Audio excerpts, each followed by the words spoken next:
Hello बच्चों, आज हम आपके लिए लेकर आए हैं विषय पर्यावरण अध्ययन, पाठ्य पुस्तक आसपास का पाठ 5, छोटू का घर।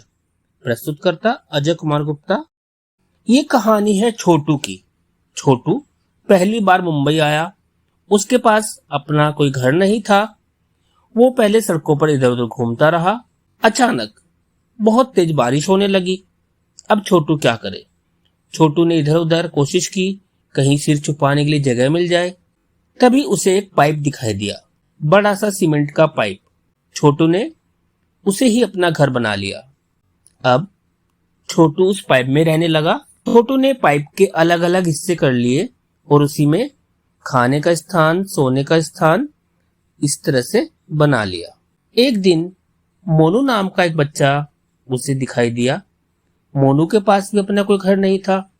छोटू ने मोनू से कहा, तुम मेरे साथ रह सकते हो। फिर मोनू और छोटू दोनों साथ साथ उस पाइप में रहने लगे। तो बच्चों, आपने देखा एक सीमेंट का पाइप कैसे घर बन गया। आओ बच्चों, एक कविता सुनते हैं। कविता का नाम है घर प्यारा। सदा यही तो कहती हो माँ, घर ये सिर्फ हमारा अपना। लेकिन माँ कैसे मैं मानूं, घर तो ये है कितनों का अपना।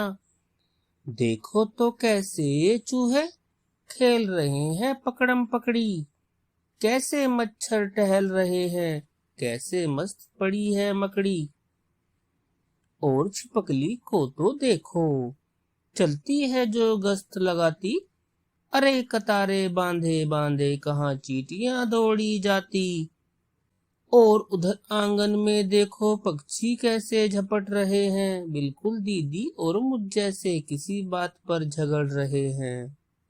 इसीलिए तो कहता हूँ माँ, घर ना समझो सिर्फ हमारा।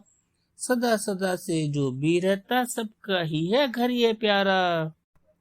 बच्चों, अभी आपने कविता सुनी। कविता में कुछ ऐसे जानवरों के नाम आए जो आपके घरों में रहते हैं। इनमें से कुछ जानवर ऐसे भी हैं जो आपकी बिना मर्जी के आपके साथ रहते हैं। तो किन्हीं ऐसे दो जानवरों के चित्र बनाओ जो आपकी बिना मर्जी के आपके घर में आपके साथ रहते हैं। सिम्मी ने देखा कि उसका दोस्त बिल्लू अचानक ठीक महसूस नहीं कर रहा। वह उससे बात भी नहीं कर रहा। सिम्मी ने पूछा, बिल्लू क्या हुआ, तुम बहुत सुस्त लग रहे हो। बिल्लू ने बताया, मुझे नहीं पता टॉयलेट कैसे इस्तेमाल करना है। हमेशा की तरह हीरा मैडम मुझे फिर से टॉयलेट ठीक से न इस्तेमाल करने पर डांटेंगी। सिमी बोली, तो फिर तुम टॉयलेट का प्रयोग ठीक से क्यों नहीं करते? बिल्लू बोला, मुझे डर है कि मैं टॉयलेट में गिर जाऊंगा। सिमी ने कहा, अरे कैसी बात करते हो? अब मुझे पता चला कि तुम और तुम्हारे जैसे मेरे कई दोस्त टॉयलेट का सही इस्तेमाल न करके उसे गंदा करते हो। तुम्हें डरना नहीं, परंतु जिम्मेदार बनना चाहिए। इस्तेमाल करने के बाद टॉयलेट को हमेशा ऐसा छोड़ें जैसा साफ आप स्वयं के लिए चाहते हैं। कुछ स्टेप्स हैं जिनको फॉलो करेंगे। अगर दरवाजा बंद है तो दरवाजा खटखटाएं। टॉयलेट को यूज करें, फ्लश करें, साबुन का प्रयोग करें, अच्छी तरह से हाथ धोएं। कोई भी कूड़ा डस्टबिन में डालें, टॉयलेट में ना डालें, जिससे टॉयलेट आपकी बंद ना हो जाए। कैसे बन सकते हैं हम जिम्मेदार? टॉयलेट सीट का ठीक से इस्तेमाल करें। इस्तेमाल करने के बाद हमेशा फ्लश करें। अपने आप को ठीक से साफ करें। टॉयलेट जाने के बाद अच्छी तरह हाथ धोएं। लता का घर इस तरह से सजा है। क्या तुम अपने घर को किसी खास तरह से सजाते हो? कब और कैसे सजाते हो? बच्चों, कई बार हमारे घरों में त्योहार मनाए जाते हैं। शादी, विवाह, जन्मदिन जैसे अवसर आते हैं, तब हम अपने घरों को सजाते हैं। कुछ बच्चे रंगोली बनाते हैं, कुछ फूलों से घर को सजाते हैं, बिजली की लड़ियां लगाते हैं। आप अपने घर को कैसे सजाते हो? उन चीजों के नाम अपनी पाठ्य पुस्तक में दिए गए स्थान पर लिखिए। तो बच्चों, इस पाठ में हमने क्या क्या सीखा? घर क्या है? घर वो जगह है जहां हम रहते हैं।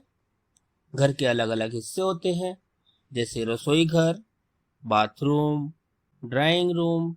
घर हमें क्यों जरूरी है? घर हमें सर्दी, गर्मी और बरसात से बचाते हैं। टॉयलेट का इस्तेमाल कैसे करें? टॉयलेट को सफाई से इस्तेमाल करें, उसे साफ रखें। घर को कब सजाते हैं? विशेष अवसरों पर सजाते हैं। कैसे सजाते हैं?